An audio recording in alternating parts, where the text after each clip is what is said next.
I don't believe in the promises that have been made. Okay, you can promise heaven. If the fundamental law of the land has problems, if the fundamental law of the land is in itself inimical to the fight to extricate ourselves from the quagmires of poverty and underdevelopment, we will not be going anywhere. And so my point is, the promises that have been made in the manifestos of all the political parties is as a result of certain problems that they have identified. And that's why they are fashioning out antidotes to these problems. My point is, if you have a good constitution, it will work to erase or kill many of the problems for which the politicians are looking for solutions or are fashioning out solutions to them in their manifestos.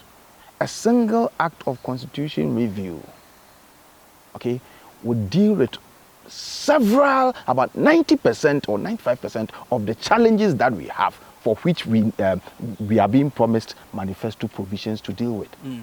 Now let me tell you this. I'm a bit disappointed, and see, we keep talking. Sometimes we say we want to stop, but we can't stop. Let me tell you, way back in 2006, I used to coordinate a program called the Ghana Political Parties Program. Okay. The program was hosted by the IE Institute of Economic Affairs.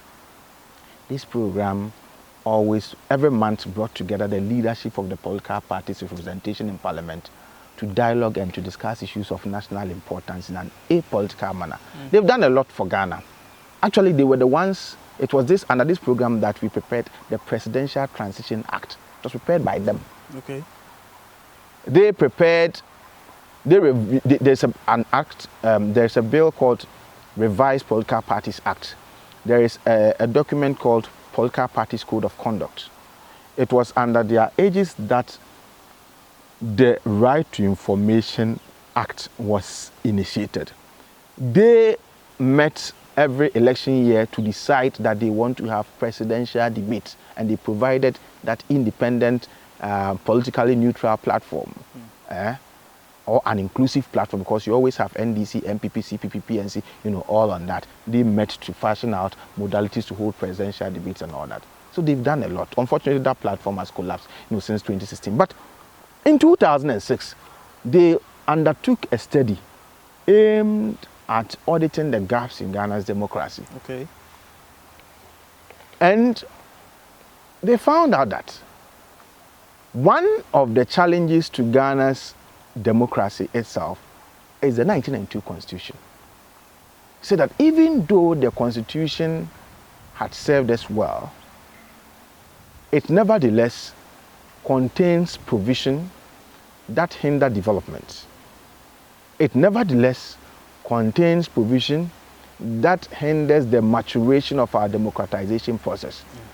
And so the Constitution itself had then, around that time, served us for over 20 years. And so the Constitution itself should be reviewed. We saw this idea to President Mills. So in 2010, during his first, so in 2009, in his first State of the Nation's address, what I remember, I listened to him, he said, if the political parties themselves have agreed that there should be constitution review, then I think that is the way to go. That was how come President Mills in 2010 set up the Constitution Review Commission on the lines prescribed by the Ghana Political Parties Program.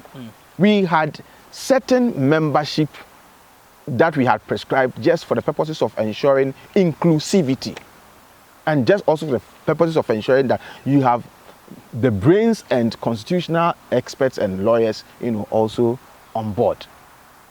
So this was done.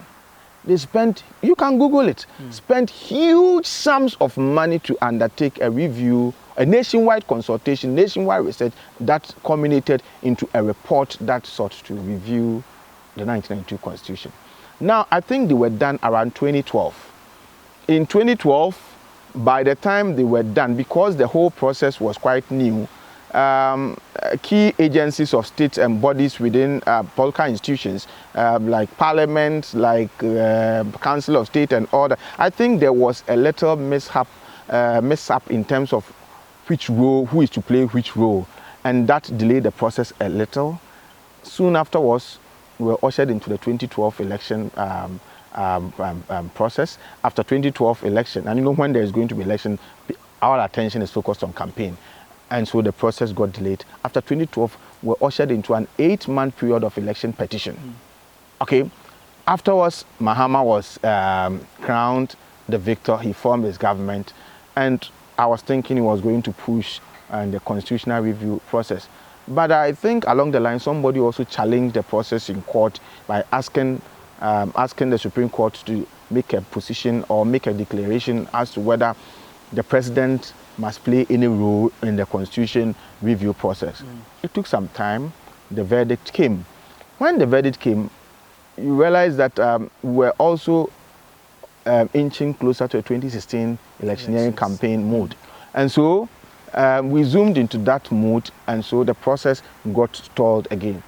NDC lost that election. MPP came. 4 years, almost 4 years into the administration. They've been very silent on it.